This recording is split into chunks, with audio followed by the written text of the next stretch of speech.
பாவு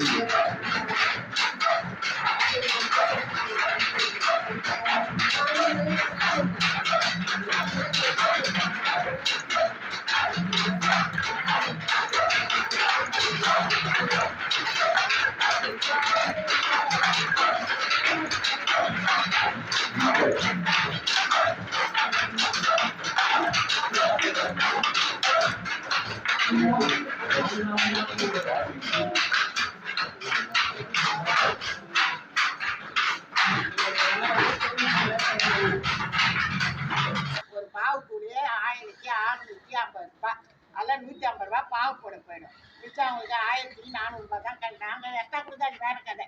1400 ரூபாய் அவங்க கைக்கு போகும். அதை 10 நாளாக இருக்கிறவங்களும் இருக்கிறாங்க, 4 நாளாக இருக்கிறவங்களும் இருக்கிறாங்க, ஒரு மாசத்துல இருக்கிறவங்களும் இருக்கிறாங்க. ஒரு நாளைக்கு சராசரியா 150 தாண்டாது. சரி, ரைட். ஒரு நாளைக்கு ஒரு மணி ஆச்சா 300 ரூபாய்.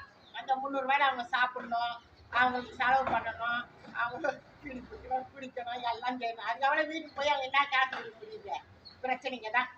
சண்டை சாடி இப்படிதான் போகுது. அதுக்கு ஏதாவது ஒரு நல்ல ஒரு உதவி பண்ணீங்கன்னா ரொம்ப நல்லா இருக்கும். இல்ல, இப்ப நீங்க உதவி பண்றதுக்கு இன்னைக்கு ஒரு 500 ரூபாய் தரிசு, நாளைக்கு ஒரு 1000 ரூபாய் தரிசு, அது உதவியே நினைக்கிறேன்.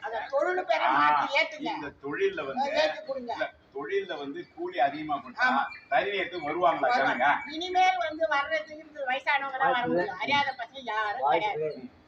ஒரு தரிநேரத்துக்கு அறியாத பசங்க கிடையாது. நூல் வேலை தச்சு மணிக்கு ஆள் கிடையாது, நூல் அடிக்க ஆள் கிடையாது, காத்திரிக்க ஆள் கிடையாது, இந்த மாதிரி மாவு போடுறதுக்கு ஆள் கிடையாது. இப்ப நானே இப்ப வயசாகி போச்சு, எனக்கு 72 வயசாகி போச்சு. இப்ப நான் தான் இது கூட வெள்ள அடிக்கலாம். அது மாதிரி வந்து நெச்சுக்கிறாங்க. அவ்வளவுதான். ஒரு தொழில் நடத்தணும், அவ்வளவுதான். சரி, ஒருவேளை மாசம் ஒரு 15,000 20,000 வருமானம் வரக்கூடிய அளவு கூலி கிடைக்குதுன்னு வச்சுக்கலாம். ஒரு அரசாங்கம் வந்து இதை முயற்சி பண்ணி இவங்களுக்கு 20,000 ரூபாய் சம்பளம் நிர்ணயிக்கிறது, வேலை வாங்கணும்னு நிலைமை வரக்குள்ள இவங்க பெரிய பெரிய கார்பரேட் கம்பெனி எல்லாம் இருக்குல்ல, அது போல இவங்க வந்து காலையில போறாங்க, 7 மணிக்கே ஒரு டீ குடிக்கிறாங்க, டிஃபன் பண்றாங்க, மத்தியானம் சாப்பாடு போட்டு ஈவினிங் வரைக்கும் இருந்து 15,000 20,000 கையில கொடுத்தா இது தொழிலுக்கு நிறைய வருவாங்களா வரமாட்டாங்களா? வருவாங்க. அததான் நான் கேக்குறேன். வருவாங்க, கண்டிப்பா வருவாங்க. இப்ப ஒரு திட்டமான பசங்க கூட நமக்கு எங்கேயாவது போய் கஷ்டப்படுறது, நம்ம இப்படி போய் வேலை செய்யலாம், கஷ்டப்பட்டு செய்வாங்க. அவங்களுக்கு அந்த காசு கிடைச்சா கண்டிப்பா வருவாங்க. அததான் நான் சொல்றேன். இப்ப இதுதானே உண்மை. ஆக எந்த ஒரு தொழிலையும் செய்யறதுக்கு பசங்க ரெடி. கூலி கிடையாது. சாதா இப்ப கம்பெனில போனா சாதா ஒரு நாளைக்கு ஹெல்ப்பருக்கு இவரே 4 பாவு நெய்வாரு, 6 பாவு நெய்வாரு. அததான் நான் சொல்றேன். நான் ஏன் சொன்னேன், நமக்கு மாசம் 15,000 வந்துடும் போது அந்த தனி விட்டு போக மாட்டாங்க. இப்ப இதுல என்னடா இன்னைக்கெல்லாம் 200 ரூபாய் வருதுன்னு கலர் வேலைக்கு போயிடுறாங்க. 3 வேலை சாப்பிடுறாங்க, கையில 1000 ரூபாய் வாங்கிட்டு வராங்க, அவங்களுக்கு தேவையான கிடைக்குது. எல்லா அனுபவம் அதுல இருக்குது. இதுல ஒண்ணும் கிடையாது. இப்ப உங்களுக்கு அரசாங்கம் உண்மையிலே நல்ல கூலி கொடுத்து ஒரு சப்போர்ட் பண்ணா வருவாங்க. வேலை வாய்ப்பும் கிடைக்கும், நாடும் நல்லா இருக்கும். இதுதானே உண்மை. ரொம்ப சந்தோஷம். நான் சொல்றதே அதுதான் சொல்ல வரேன். வேற ஒண்ணுமே கிடையாது. அவங்களுக்கு கூலி கிடைக்காதனாலதான் அவங்க இந்த வேலை செய்ய மாட்டேன்றாங்க. இப்ப பொழுது 6 மணிக்கு வராங்க, இந்த அம்மா இருக்குது, இது நெய் 5 பாவு. இப்ப இது கலர் வேலைக்கு போயிடுது. இப்ப கூட கலர் வேலைக்கு போறாங்க. ஏன் போறாங்க? அவங்களுக்கு 1000 ரூபாய் வருது. இன்னைக்கு 1000 ரூபாய் போறாங்க.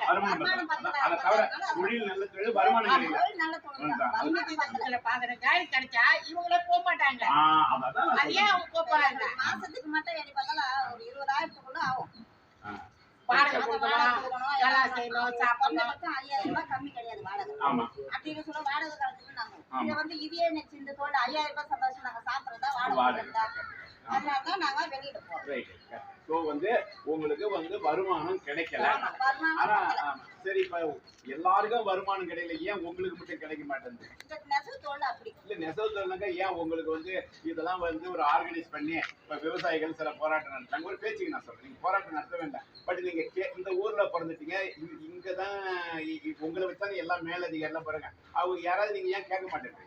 சங்கம் ஒண்ணு இருக்குதுப்பா. அந்த சங்கம் தனியாருக்கு கிடையாது, கவர்மெண்ட்டுக்கு தான் சங்கம் இருக்குது. முதலாளிக்கு தான் சங்கம் கிடையாது. அப்படின்னா நாங்க எதுவும் கேட்க முடியாது. உங்களுக்கு ஒரு மனுஷனா சொன்னா மதிக்கல, எந்த ஒரு அரசாங்கமும் உங்களை மதிக்கல. அதே மாதிரி இப்ப முதல்ல எடுக்கிறாங்கன்னா அவங்க இந்த 10 தறிக்காக கூலி ஏற்றுறது, பேசுறது, போடுறது அவங்க ஏற்றி கொடுப்பாங்க. வருஷத்துக்கு ஒரு வாட்டி ஏற்றுவாங்க.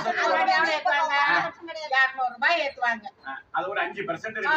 அதுலயே அச்சு பொடிக்க போயிடும், நூல் அழிக்க போயிடும், காத்திரிக்க போயிடும். அதெல்லாம் போயிட்டு எங்களுக்கு பாவு போடாது. அது போயிட்டு அதுல மிச்சம் என்ன வரும்? 200 ரூபாய் 700 ரூபாய்க்குள்ள வரும். சோ ஒரு நாளைக்கு இந்த முதுகு குனிஞ்சி 12 மணி நேரம் பாவு பண்ணிக்கிறீங்களா, அது எவ்வளவு கூலி ஒரு நாளைக்கு? அது ஒரு நாளைக்கு வந்து 150 ரூபாய். அது ஒரு நாளைக்கு ஒரு அச்சம் பண்ணிக்கலாம், 2 நாளைக்கு ஒரு அச்சம் பண்ணிக்கலாம். அந்த 150 ரூபாய் 2 நாளைக்கு சம்பாதிக்கலாம். ஒரு நாளைக்கு 75 ரூபாய் தான் உங்களுக்கு கூலி. சரி, அத நினைச்சு உங்களுக்கு மனசு ஒரே கஷ்டம்லாம் வந்தது இல்லையா? அது அந்த நாள்ல கஷ்டம் இல்ல, அதனால வந்து வேற தொழிலுமே இல்ல, அப்படினால இதையே கிட்ட மல்லேஷன் பண்ணோம். இப்ப நாளா பக்கமா 4 தொழில் இருக்குது. இப்ப நிறைய தண்ணீரமா கேட்க மாட்டேன்னு போயிடுறாங்க. தெரியாதவங்க கொஞ்சம் வயசானவங்க தான் இதுல இப்போ வந்து தொழில 600 ரூபாய். 600 ரூபாய்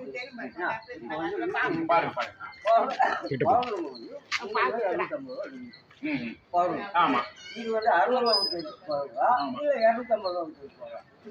சரி, இன்னொன்னு பவர் ரூம் லுங்கிக்கும் கைத்தறி லுங்கி கட்டுறதுக்கும் அதுல வித்தியாசம் இருக்குல்ல?